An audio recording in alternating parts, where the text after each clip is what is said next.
Noriu jums parodyti paskutinį karį, kuris išliko saugot savo namus. Visi seniai jau išskrido ir liko tik tai jisai.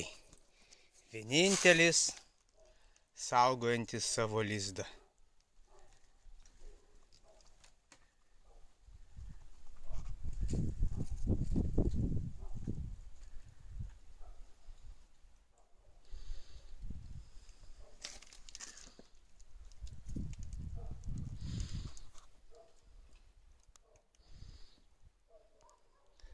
O štai ir pats lizdas. Visą vasarą jį auginom, puoselėjom, gyvenom taikiai ir sulaukėm rudens.